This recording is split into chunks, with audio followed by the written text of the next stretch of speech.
Assalamualaikum warahmatullahi wabarakatuh. Halo Sobat Iksada TV, berjumpa lagi dengan saya Devi Endah Saraswati. Saya dari Prodi Kebidanan Stikes Iksada Bojonegoro. Pada kesempatan ini, saya akan melakukan bedah buku dengan judul Gentle Bird, Melahirkan Tanpa Rasa Sakit. Sebelum kita membahas tentang isi bukunya, saya akan memberikan deskripsi singkat tentang buku dari Gentle Bird ini. Buku ini ditulis oleh Tika Kumala dengan editor Nimas. Desain sampulnya oleh Nina Yuwanita dengan penata letak Farida Anugraheni. Buku ini cetakan pertama pada tahun 2020 dengan jumlah halaman 158 halaman dengan ukuran buku 14 x 20 cm, diterbitkan oleh Briliant dengan nomor ISBN 9786025861581. Nah, ini untuk cover bukunya, jadi kita dapat lihat bahwa bukunya berwarna pink, sangat manis sekali.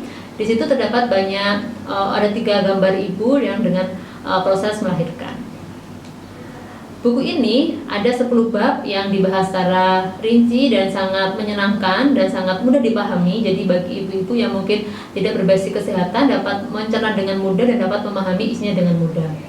Untuk bab pertama membahas tentang kabar baik dari langit. Bab 2 bagaimana menjalani proses kehamilan. Bab 3 mengenal komplikasi kehamilan dan kehamilan resiko tinggi. Bab 4 jenis-jenis persalinan. Bab 5 tentang Gentle Bird. Bab 6 kunci persalinan Gentle Bird. Bab 7 teknik-teknik persalinan Gentle Bird. Bab 8 persiapan persalinan. Bab 9 fase persalinan, dan bab 10 adalah pasca melahirkan. Nanti kita akan bahas beberapa bab saja di sini karena sangat banyak sekali yang dibahas. Jadi nanti akan saya bahas tentang fokus-fokus dari buku ini. Yang pertama saya akan membahas tentang bab 1, yaitu kabar baik dari langit. Jadi suatu kehamilan merupakan suatu anugerah dari Tuhan Yang Maha Esa, di mana itu merupakan kabar yang baik dari langit, di mana untuk kehamilan tersendiri tersebut tidak semua ibu memahami atau mengetahui tanda-tanda kehamilan. Nah, berikut ini ada tanda-tanda dalam kehamilan. Yang pertama adalah siklus haid terhenti. Jadi untuk ibu yang sudah menikah dan mungkin tidak ada masalah dalam berhubungan dengan suaminya dan mengalami menstruasi yang teratur, maka jika pada suatu bulan atau suatu siklus tidak mengalami menstruasi, maka harus berpikir apakah mengalami kehamilan apa tidak. Nah, jadi di situ bisa merupakan salah satu tanda bahwa adanya suatu kehamilan. Yang kedua adalah adanya flag. Jadi flag ini biasanya tidak berlangsung lama, jadi bisa dan juga tidak terlalu banyak, bisa 1 atau 2 flag, di mana itu merupakan proses implantasi dari kehamilan ke dalam bakal bayi ke dalam uterus. Kram perut itu juga dapat proses implantasi ke dalam rahim ibu. Berikutnya juga ada tanda mual muntah. Jadi tapi mual muntah ini tidak semua ibu hamil mengalami hal mual muntah, ya. Tapi memang umum terjadi pada ibu hamil. Perubahan payudara dan puting susu. Jadi pada ibu hamil, tanda-tanda kehamilan biasanya akan mengalami perubahan pada payudara dan puting susunya. Mudah lelah dan lemas, sensitif pada bau, dan sering buang air kecil, mengalami konstipasi, suasana hati yang berubah-ubah, di mana biasanya ibu hamil itu mengalami perubahan mood atau mungkin sedikit kadang cemas, kadang bahagia tanpa sebab yang jelas, sakit kepala dan mengidam. Jadi jika ibu mengalami tanda-tanda di sini, mungkin tidak semua, maka harus dipastikan lagi dengan melakukan tes kehamilan, lalu dilanjutkan dengan pemeriksaan lebih lanjut ke fasilitas kesehatan kepada bidan maupun dokter. Jadi ini merupakan tanda-tanda dari kehamilan. Berikut ini adalah hormon yang berperan dalam kehamilan dan persalinan. Yang pertama adalah hormon HCG.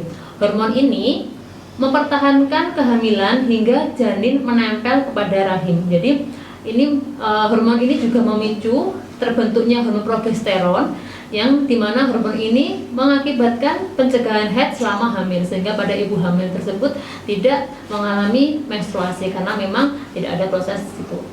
Lalu hormon ini juga dapat memicu terjadinya mual muntah pada ibu hamil.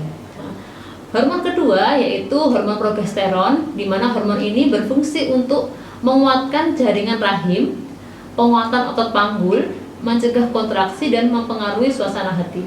Jadi hormon ini itu menguatkan rahim, dan sehingga bayi di dalam kandungan ibu tidak mudah terjadi mungkin keguguran atau abortus. Dan di sini berkaitan juga tadi dengan tanda-tanda kehamilan. Di sini hormon yang mempengaruhi adalah hormon progesteron yang berkaitan dengan suasana hati. Jadi mungkin ibu hamil sering mungkin merasa berubah-ubah suasana hatinya.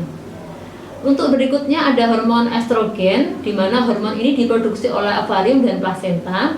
Dan bersama dengan progesteron, hormon ini merangsang perkembangan air susu, memperbesar payudara, areola lebih gelap dan lebih lebar. Jadi hormon estrogen dan progesteron ini ya mempersiapkan seorang ibu dalam proses menyusui nanti setelah bayi lahir. Hormon estrogen ini juga dapat mengganggu keseimbangan cairan tubuh, sehingga ibu-ibu hamil mungkin sering mengalami yang namanya bengkak pada kaki. Nah, hormon estrogen juga ini dapat melunakkan dan melebarkan persendian, sehingga pada ibu hamil mungkin sering terjadi keluhan-keluhan seperti sakit punggung. Berikutnya ada hormon relaksin, yaitu melembutkan otot rahim, mengendurkan otot panggul untuk persiapan persalinan. Jadi hormon ini berfungsi untuk pada saat nanti proses persalinan. Berikutnya hormon oksitosin. Kalau hormon oksitosin ini ini hormon yang berkaitan dengan produksi ASI. Jadi kalau setelah melahirkan, aksinya diproduksi dan dipengaruhi oleh hormon oksitosin ini. Dan hormon ini juga berkaitan dengan kontraksi rahim selama proses persalinan, sehingga proses kencang-kencang itu pada saat proses persalinan dipengaruhi oleh hormon oksitosin. Berikutnya hormon prostaglandin, di situ untuk mengontrol perdarahan, sehingga pada saat setelah melahirkan tidak terjadi perdarahannya berlebihan. Nah, berikutnya ada hormon endorfin, yaitu menimbulkan rasa tenang dan menghilangkan rasa sakit. Jadi ini hormon-hormon yang berkaitan dengan kehamilan dan persalinan. Bab 2, sekarang kita ke bab 2, yaitu berkaitan dengan bagaimana menjalani proses kehamilan. Nah, kita ketahui dulu bahwa periode kehamilan itu berlangsung pada 38 sampai 40 minggu, di mana pada kehamilan tersebut kita dapat memperkirakan perkiraan lahir. Tapi perhitungan perkiraan lahir ini hanya bisa dihitung pada ibu-ibu yang mengalami siklus menstruasi teratur. Jadi rumus ini yaitu pada hari dijumlah dengan 7 dan bulan dikurangi dengan 3. Jadi ini untuk memperkirakan kapan bayi akan dilahirkan. Jadi ini bersifat hanya perkiraan. Dan selama menjalani proses kehamilan, kita pastinya akan memeriksakan kehamilan kepada kesehatan atau kepada tenaga kesehatan.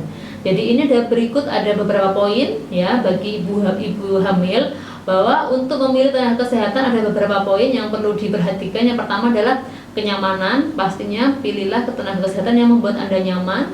Dan berikutnya riwayat kesehatan. Jadi di sini misalnya ibu mengalami riwayat kesehatan yang kurang bagus, misalnya mengalami hamil dengan hipertensi atau hamil dengan penyakit penyerta. Jadi mungkin bisa dipertimbangkan untuk memilih tenaga kesehatan misalnya seperti dokter, karena mungkin akan lebih bisa nanti mengantisipasi adanya suatu kendala-kendala saat proses kehamilan dan persalinan. Berikutnya juga tentang biaya, jadi perlu dipertimbangkan juga tentang biaya pemeriksaan dan juga referensi ini. Referensi ini biasanya referensi dari teman-teman sama ibu hamil, mungkin di manakah tenaga kesehatan yang bagus atau yang nyaman digunakan untuk persalinan atau kehamilan. Jadi ini ada beberapa poin yang digunakan untuk memilih tenaga kesehatan. Nah, sekarang kita ke perkembangan janin dari minggu ke minggu. Seperti kita ketahui bahwa selama periode kehamilan itu dibagi menjadi 3 trimester, yaitu trimester pertama, trimester kedua, dan trimester ketiga. Trimester pertama itu berlangsung selama 12 minggu, dimulai pada minggu pertama sampai minggu ke-12.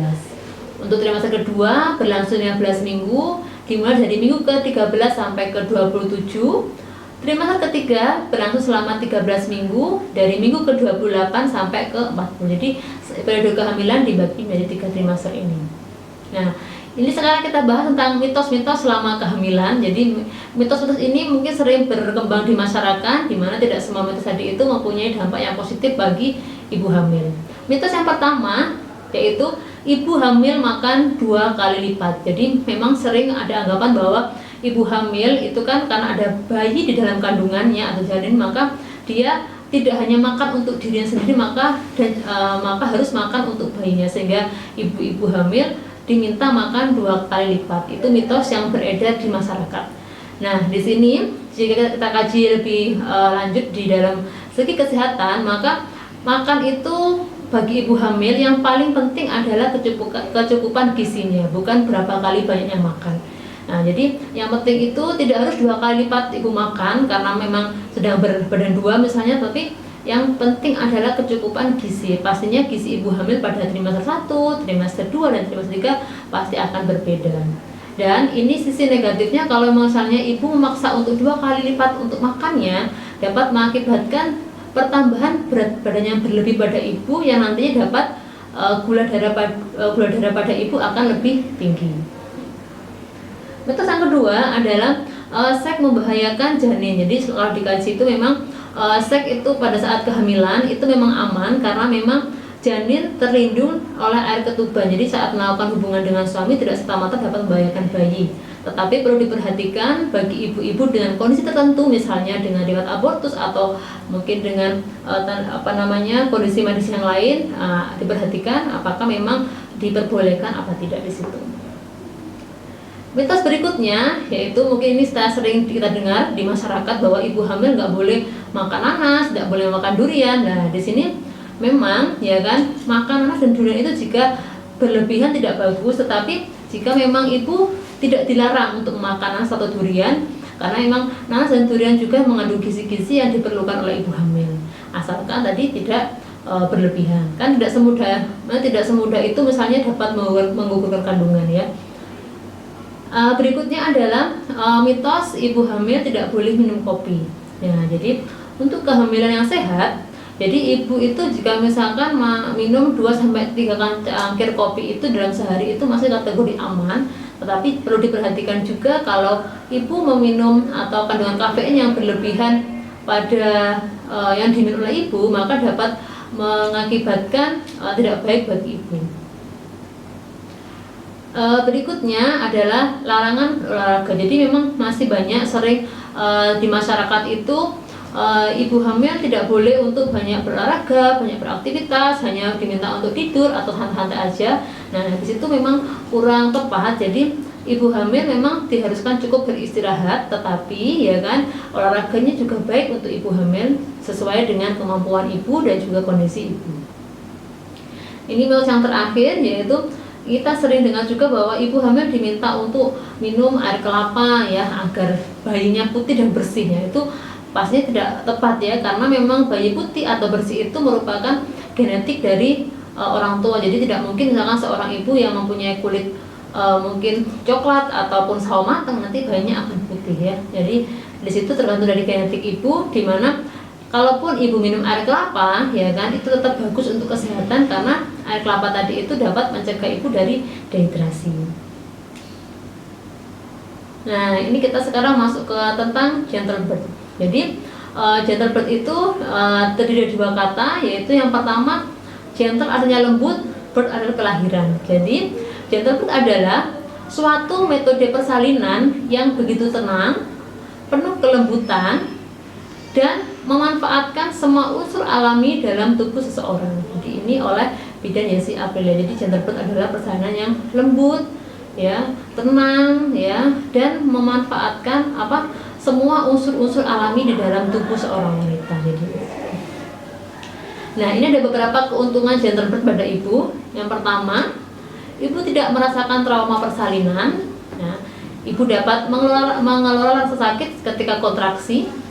Ibu merasa lebih puas dan diberdayakan. Ibu dapat menghadapi persalinan dengan tenang tanpa rasa takut.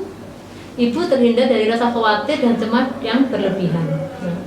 Lalu ibu dapat lebih siap mental dan spiritual dalam menjalani persalinan.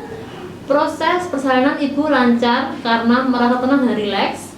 Ibu terhindar dari intervensi medis yang tidak perlu. Jadi intervensi medis adalah tindakan-tindakan medis yang memang tidak diperlukan ya.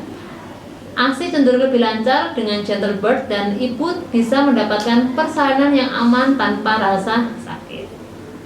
Nah, ini berikutnya ini adalah keuntungan bagi bayi, di mana yang pertama, bayi terhindar dari stres akibat intervensi medis yang tidak betul-betul dibutuhkan. Jadi mungkin kita sering mengetahui bahwa dalam persalinan mungkin ada beberapa tempat atau mungkin teknik persalinan yang mungkin melakukan suatu tindakan-tindakan yang memang tidak dibutuhkan oleh bayi. Dan di sini dengan cara gentle birth tadi itu intervensi tadi itu tidak selalu dilakukan ya, kalau tidak memang sangat-sangat dibutuhkan, sehingga bayi terhindar dari stres itu. Gentle birth dengan metode water birth mempermudah bayi dalam masa transisi janin, jadi memudahkan transisi dari dalam kandungan sampai keluar kandungan. Persalinan yang tenang dan lembut membuat bayi juga minim trauma. Lalu gentle birth dapat membuat bayi lebih tenang sehingga dapat bekerja sama dengan ibunya. Nah, ini keuntungan-keuntungan yang gentle birth dari segi bayi. Lalu keuntungan untuk ayah dan keluarga, jadi ayah dan keluarga mendapatkan rasa puas dari proses persalinan. Mereka merasa diberdayakan dan terbangun bonding yang kuat antara ayah dan ibu serta anak. Jadi akan ada ikatan lebih kuat antara suami, misalkan istri dan anaknya tadi itu. Nah, ini ada beberapa penyimpangan yang mungkin pandangan-pandangan yang salah berkaitan dengan gentle birth. Yang pertama, gentle birth adalah anti intervensi ya. Di sini kurang tepat. Jadi pernah ada cerita ya, memang ada suatu pasien yang hamil ya, lalu dia melahirkan, dan melahirkannya itu di rumah ya, di rumah, dan ditolak oleh suaminya karena dia asumsinya adalah tanpa intervensi, dan akhirnya mengakibatkan perdarahan, dan itu berakibat buruk bagi ibu dan bayinya. Nah, itu yang salah. Jadi gentle birth itu adalah bukan anti intervensi, tapi intervensi itu yang diberikan adalah benar-benar yang diperlukan atau disesuaikan dengan kondisi ibu. Jadi pemahaman yang salah adalah gentle birth adalah anti intervensi, itu kurang tepat ya. Lalu berikutnya, gentle birth adalah harus melahirkan per vaginam. Ini juga kurang tepat. Ini penyimpangan yang salah dalam memahami gentle birth.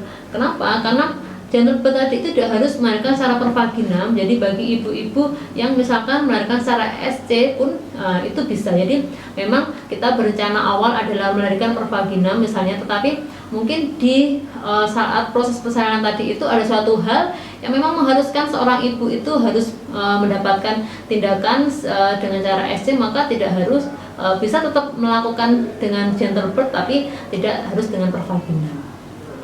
Gentle birth adalah harus melahirkan per vaginam di rumah. Nah, ini juga penyimpangannya yang kurang tepat. Jadi pemahaman ini kurang tepat. Jadi gentle birth ini tidak harus di rumah. Jadi gentle birth ini bisa melahirkan di rumah sakit ataupun di tempat fasilitas kesehatan. Karena ini di rumah juga bisa, asalkan memang sudah terkondisikan dengan baik dan ibu tanpa komplikasi. Jadi tidak harus di rumah ya.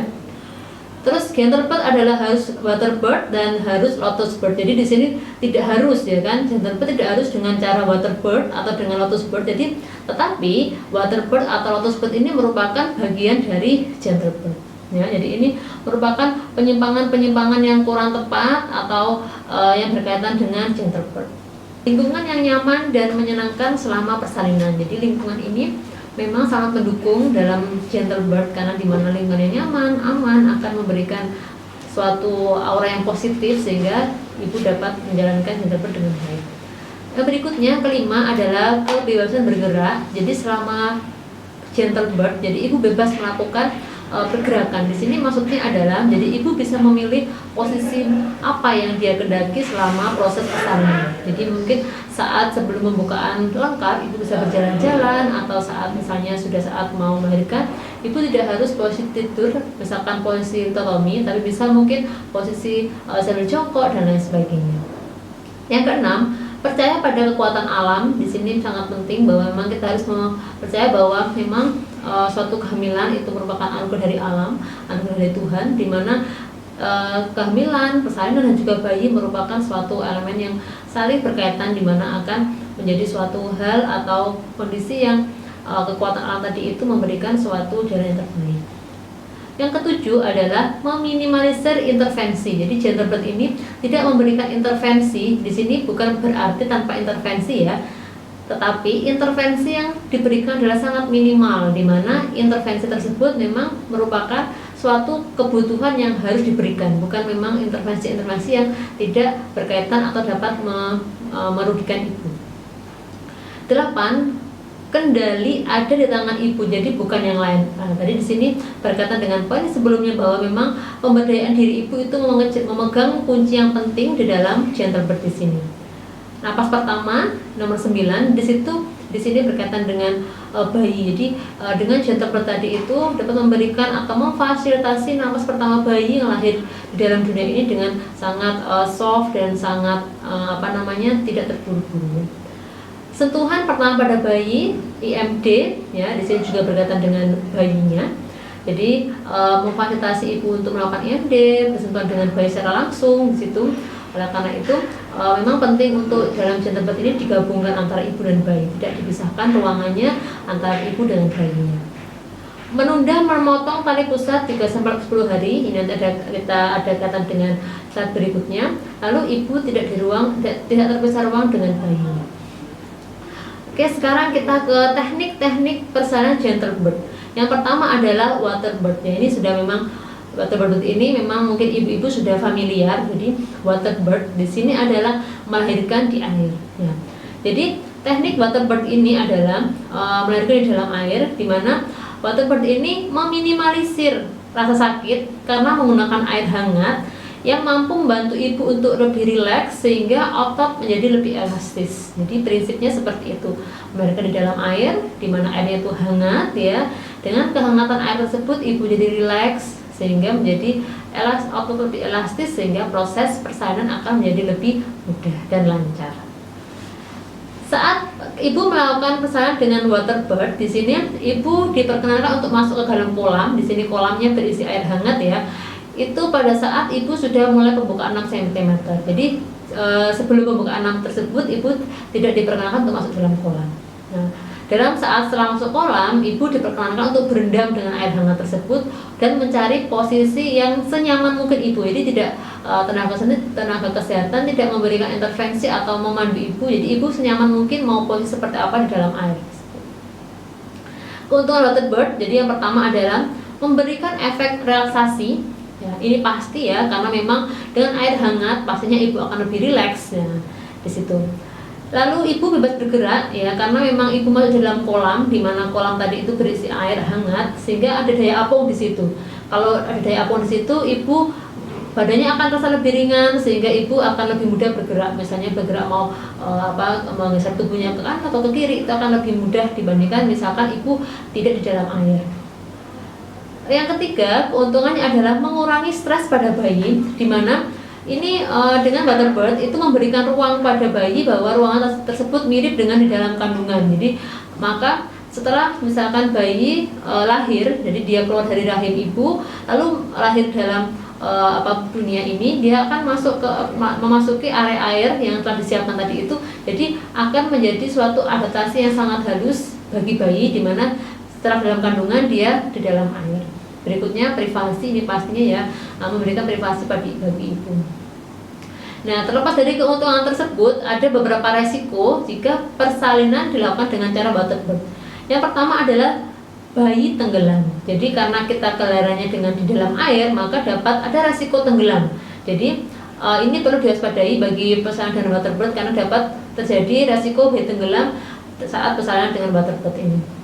Berikutnya adalah resiko yang kedua adalah infeksi.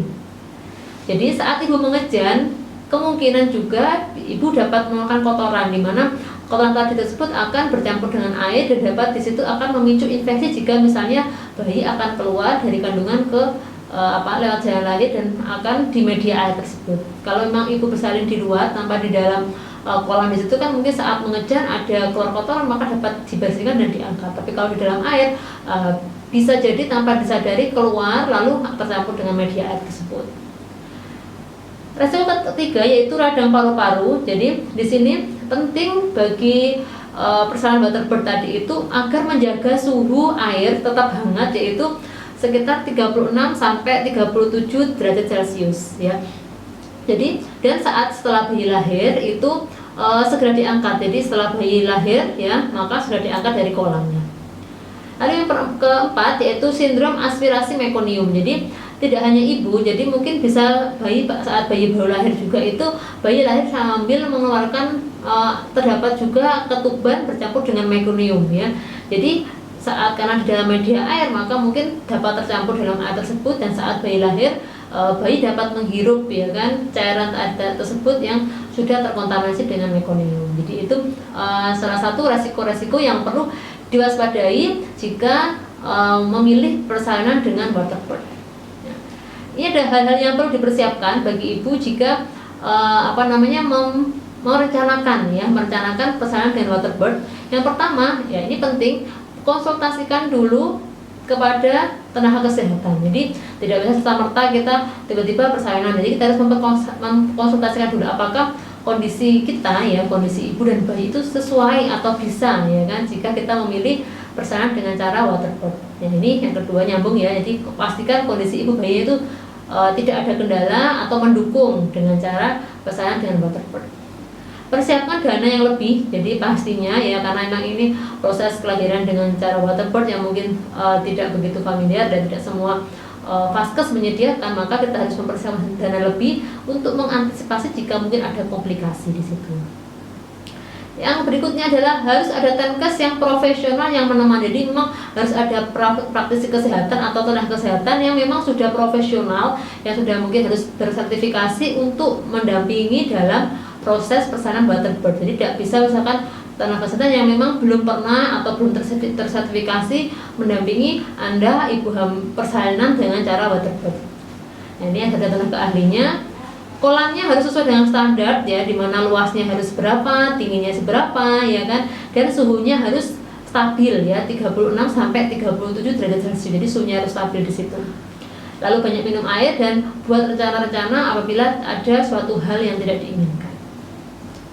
Nah, berikutnya ini ada beberapa kondisi yang tidak diperbolehkan waterbird. Jadi kondisi ibu ya, jadi tidak semua ibu ya misalkan yang ingin melakukan persalinan dengan waterbird tadi itu diperbolehkan. Nah, ini ada suatu kondisi-kondisi yang tidak diperbolehkan jika ibu bersalin dengan waterbird. Yang pertama, ibu dengan usia kurang dari 17 tahun atau lebih dari 35 tahun. Yang dua, jika usia bayi belum cukup bulan. Jadi misalkan usia kehamilan ibu belum aterem atau belum cukup bulan, tidak diperkenankan untuk persalinan dengan waterbird. Ibu mengalami komplikasi kehamilan, ini misalkan dengan penyakit penyerta atau mungkin dengan kelainan lain tidak diperkenankan untuk melakukan metode ini. Posisi bayi yang sungsang juga tidak diperbolehkan. Jadi untuk waterbird ini adalah posisi bayi yang normal, itu letak kepala, letak sungsang. Terus jika ada suatu kondisi ibu yang harus dimonitor dengan peralatan medis, di mana alat medis tadi itu tidak dapat dilakukan di dalam kolam. Jadi misalkan ada beberapa alat yang harus harus ditempatkan pada ibu yang harus dimonitor, dan itu tidak memungkinkan jika dilakukan di kolam, maka tidak bisa ibu memilih persalinan dengan cara waterbird. Jika berikutnya tidak diperbolehkan jika akan melahirkan bayi kembar dan jika bayi memiliki bobot yang berlebih atau bayi yang misalnya beratnya lebih dari 4 kg di sini. Jadi ini kondisi-kondisi yang tidak diperbolehkan pada suatu ibu jika ingin waterbird. Berikutnya adalah silent bird. Jadi di sini tadi setelah waterbird ada silent bird. Untuk metode silent bird ini pakarnya adalah Dr. Elron. Ya, di situ mengungkapkan bahwa setiap ibu membutuhkan lingkungan yang tenang saat persalinan. Jadi di sini itu silent bird, seperti namanya kan silent. Jadi di sini intinya dalam proses persalinan tadi itu ibu tidak tidak diperkenankan untuk mengeluarkan kata-kata ya. Dan di situ juga harus didukung dengan lingkungan yang tenang, ya kan, yang nyaman. Dan kenapa ibu tidak boleh berkata-kata? Nanti dikhawatirkan dengan kata-kata yang misalkan berisi kecemasan atau kekhawatiran, ya kan. Kata-kata yang dikeluarkan ibu itu nanti akan mempengaruhi psikologis ibu sendiri, yang nanti berdampak pada psikologis ibu dan berdampak pada proses persalinan. Jadi metode silent bird ini adalah metode yang tenang ya. Tidak ada percakapan sama sekali, tidak ada musik yang gaduh, tidak ada teriakan. Jadi ibu tenang dan nyaman, ya kan, sehingga persalinan berlangsung sesuai dengan harapan. Jadi ini metode, jadi ibunya tidak diperkenankan untuk mengucapkan kata-kata yang berisi kecemasan tersebut. Ini silent birth. Yang berikutnya ini adalah hypnobirthing. Nah, seperti ini juga mungkin ibu sudah familiar. Jadi hypnobirthing adalah teknik relaksasi ya, di mana relaksasi menggunakan hipnosis diri sendiri untuk membantu calon ibu agar merasa siap menghadapi persalinan. Jadi Ada beberapa manfaat dari hypnobirthing. Yang pertama adalah mengurangi stres dan rasa takut saat persalinan, meminimalisir rasa sakit yang timbul akibat kontraksi, memberikan kenyamanan dan relaksasi selama persalinan, mampu memperpendek durasi kala satu dalam persalinan. Ini adalah manfaat-manfaat dari hypnobirthing. Jadi banyak sekali manfaat hypnobirthing. Nah, jadi hypnobirthing ini adalah tekniknya atau intinya adalah berdasarkan pada kekuatan sugesti. Jadi ada mensugesti diri sendiri ya. Sugesti itu biasanya bisa menggunakan musik, ya kan, video, kata-kata positif yang diafirmasikan kepada diri ibu sendiri, sehingga ibu mempunyai suatu kekuatan yang positif ya. Untuk hypnobirthing ini bisa dilakukan ibu sendiri atau dengan bantuan terapis, tetapi yang paling penting adalah sebelum ibu melakukan hypnobirthing ini, ibu perlu mengikuti kelas hypnobirthing. Jadi tidak saat proses persalinan ibu mungkin bisa menghipnotis dirinya sendiri ya kan, ataupun dengan bantuan terapis, tapi sebelum itu ya kan ibu harus mengikuti kelas hypnobirthing kan, untuk berlatih di situ. Yang terakhir ini adalah lotus birth. Jadi lotus birth ini adalah di sini teknik persalinan yang membiarkan tali pusat tidak terpotong atau tidak diklem dan dilahirkan secara utuh. Jadi memang kalau metode yang biasanya itu adalah bayi lahir lalu dilakukan pemotongan tali pusat ya, tapi kalau lotus birth ini tidak dipotong ya, dibiarkan bayi lahir, tali pusat juga dibiarkan tanpa dipotong dan dibiarkan untuk lepas sendiri. Jadi tidak ada intervensi pemotongan tali pusat. Nah, biasanya tali pusat ini akan puput ya, gampangannya itu puput sendiri ya, atau lepas ya dari bayi itu sekitar 3-10 hari. Nah, ada beberapa poin atau mungkin ada beberapa alasan ya, alasan ibu memilih lotus birth. Yang pertama adalah biasanya kalau tradisi memang ada di daerah tertentu itu memang sudah menjadi tradisi bahwa tidak memisahkan bayi dengan ari-arinya ya. Nah, tradisi seperti itu. Ada juga karena alasan rohani ya. Ada alasan memang tadi tradisi yang berkaitan dengan ini tidak memisahkan bayi dengan ari-arinya tadi. Lalu penghormatan terhadap bayi dan plasentanya ya, karena memang di dalam kandungan plasenta itu menemani bayi, maka setelah di luar kandungan juga diberikan penghormatan bahwa tetap menemani bayi ya. Terus yang keempat alasannya adalah agar proses transisi terjadi secara lembut dan secara alami. Jadi tidak diberikan suatu tindakan-tindakan tambahan yaitu dengan memotong, tapi dibiarkan dengan lepas sendiri atau puput dengan sendirinya. Nah, dalam melakukan lotus birth ini ya kan kita harus mempertimbangkan beberapa hal. Yang pertama, kita harus pertimbangkan akan terjadi infeksi. Seperti kita ketahui bahwa plasenta tadi, kalau memang persalinan dengan metode yang biasa itu kan persalinan tali dipotong lalu plasenta mungkin bisa dikubur ya kan. Nah, kalau di sini kan karena plasenta tetap bersambung dengan bayi, maka plasenta tadi yang mati penuh darah ya kan, itu bisa menjadi pusat perkembangbiakan bakteri di mana nanti dikhawatirkan akan menulari bayi karena masih terhubung dalam suatu hubungan tali pusat tadi itu. Jadi plasenta yang tadi penuh darah khawatir atas meskipun tetap sudah dicuci dibersihkan ya, tapi nanti mungkin beresiko seperti itu. Terus pertimbangan berikutnya adalah meningkatkan bayi mengalami kelebihan bilirubin yang berisiko menjadi bayi menjadi kuning. Terus berikutnya dalam lotus birth dikonsultasikan dulu dengan dokter yang berpengalaman. Nah, jadi itu juga harus dikonsultasikan ya, apakah memang kondisi bayi ini memungkinkan jika kita dilakukan dengan cara lotus birth. Yang keempat yaitu pertimbangkan kesehatan ibu dan bayi serta jangan memaksakan diri jika tidak memungkinkan. Jadi ini juga perlu dipertimbangkan, jangan memaksakan misalnya karena ibu pengen lotus birth maka kok dipaksakan untuk memaksakan lotus birth, padahal mungkin kesehatan ibu maupun kesehatan bayi tidak memungkinkan untuk teknik dengan lotus birth.